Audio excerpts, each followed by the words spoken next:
बोले वृंदावन बिहारी लाल की जय। मेरे सावरे सरकार की जय। जय जय श्री राधे। तो भक्तजनों, कार्तिक मास का 31वां अध्याय आप सभी ध्यान पूर्वक सुनिएगा। ब्रह्मा जी कहते हैं कार्तिक शुक्ल एकादशी में, जिसको हरि प्रबोधिनी एकादशी भी कहते हैं, इस व्रत के करने से बजाय यज्ञों से भी अधिक फल प्राप्त होता है तथा जन्म जन्मांतर के पाप नाश हो जाते हैं। जो 4 महीने की चतुर्मास व्रत होता है वह भी इसी दिन समाप्त होता है। इस दिन व्रत रखकर ओम नमो भगवते वासुदेवाय का मंत्र का जाप करना चाहिए। तब पश्चात रात्रि को जागरण करके तो सब एकादशियों का फल प्राप्त हो जाता है। भीष्म पंचक व्रत कार्तिक शुक्ल एकादशी से आरंभ करके पूर्णिमा को समाप्त होता है, यानी कि कार्तिक शुक्ल पक्ष एकादशी से आरंभ हो करके पूर्णिमा को समाप्त होता है। इस दिन ऋषि व पितरों का तर्पण करना चाहिए हमें। भीष्म पंचक में नित्य ही भीष्म जी का तर्पण करना चाहिए। वासु के अवतार शांतनु के पुत्र चंद्रवंश में उत्पन्न वैदिक गोत्र संस्कृत परिवार वाले तथ्य रहित गंगा के पुत्र सत्यवती अजन्मे ब्रह्मचारी भीष्म जी का तर्पण करने से संपूर्ण वर्षों के पाप नष्ट हो जाते हैं। भीष्म पंचक व्रत करने वाले पूर्णमासी व एकाम को ब्राह्मणों को खीर का भोजन करवाएं। भक्तगणों खीर का भोजन करवाएं तथा दान दक्षिणा देकर उन्हें संतुष्ट करके तब पश्चात आप भी भोजन करें। पहले ब्राह्मणों को भोजन करवा के खीर के कराएं और उन्हें दान दक्षिणा देने के बाद उन्हें संतुष्ट करने के बाद फिर आप भी पालन करें। तो श्री कृष्ण जी बोले, हे युधिष्ठिर, कार्तिक मास के शुक्ल पक्ष की एकादशी पर का नाम प्रबोधनी है। इसमें भगवान विष्णु जागते हैं, इस कारण इसका नाम देवोत्थनी एकादशी भी कहा जाता है। और इसे यहाँ उत्तर प्रदेश में जो कहते हैं देव उठान, वो इसी में बोला जाता है, इसी एकादशी को। इस महात्म्य की कथा ब्रह्मा जी ने नारद ऋषि से कही थी, जिसके हृदय में प्रबोधनी एकादशी का व्रत करने की इच्छा उत्पन्न होती है उसके 100 जन्मों के पाप नष्ट हो जाते हैं, और जो व्रत को विधि पूर्वक करता है उसके अनंत जन्मों के पाप नष्ट हो जाते हैं। यह व्रत भगवान की प्रसन्नता के मुख्य साधन है। प्रबोधनी एकादशी, जिसे आप लोग देव उठान भी कहते हैं, के व्रत से मनुष्य को आत्मज्ञान प्राप्त होता है। जो इस दिन श्रद्धा पूर्वक विष्णु जी की कथा सुनते हैं उन्हें सातों दीपों के दान करने का फल मिलता है। जो कथावाचक की पूजा करते हैं वह उत्तम लोकों को प्राप्त करते हैं।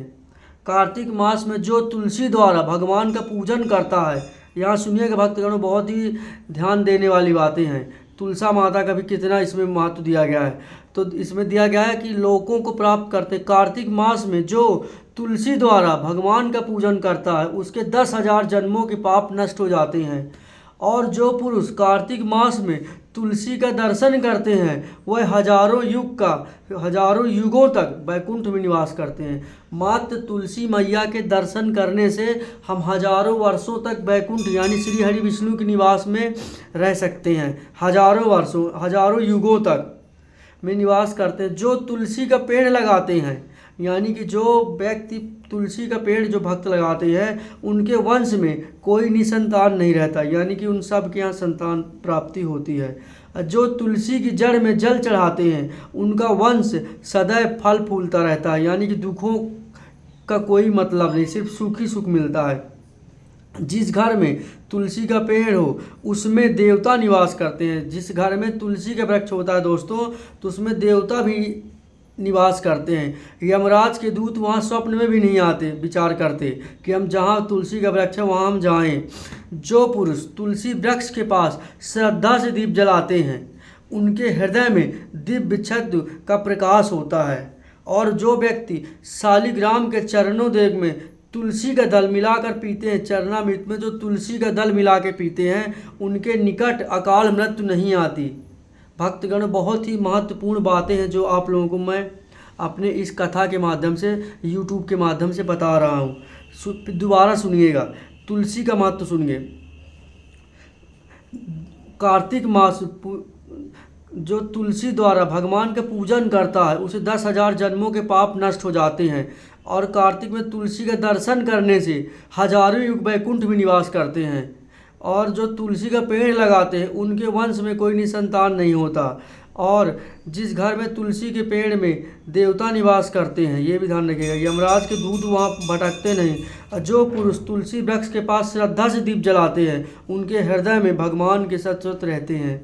और जो शालिक राम के चरणों तक में तुलसी दल मिलाकर पीते हैं उनकी कभी अकाल मृत्यु नहीं होती, सर्वाधिक नष्ट हो जाते हैं, पूर्व जन्मों के वह प्राप्त नहीं होते। ऐसी पति पावन तुलसी का पूजन इस मंत्र से करना चाहिए, ओम श्री वृंदाय नमः। यह मंत्र जब हम तुलसी का पूजन करें तो यह मंत्र आप बोलिए, ओम श्री वृंदाय नमः। जो चतुर्मास या एकादशी में मौन धारण करता है उसे स्वर्ण सहित तिल का दान करना चाहिए। यानी कि जो मौन रहकर व्रत करता है उसको तिल का दान करना चाहिए, तिल का। जो कार्तिक मास में, चतुर्मास में नमक का त्याग करते हैं उन्हें शक्कर दान करना चाहिए। जो भक्त नमक नहीं खाते उनको शक्कर का दान करना चाहिए।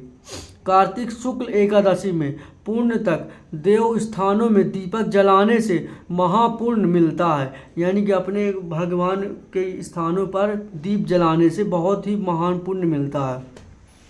बुद्धिमान पुरुष पूरे कार्तिक में नदी तट इत्यादि पुण्यों स्थानों में दीपक जलाते हैं। प्रबोधनी एकादशी का महात्म सुनने से अनेक गौदान का फल मिलता है। यानी कि इस कथा को आप लोग जितना सुनेंगे तो आपको अनेकों गायों के दान करने का फल मिलेगा। बोलिए वृंदावन बिहारी लाल की जय। जय जय श्री राधे। तो भक्तगणों, एकादशी प्रबोधनी एकादशी जिसे आप लोग देव उठान भी कहते हैं, इस कहानी का 31वां अध्याय संपूर्ण हुआ। बोले वृंदावन बिहारी लाल की जय। जय जय श्री राधे। जय जय श्री राधे।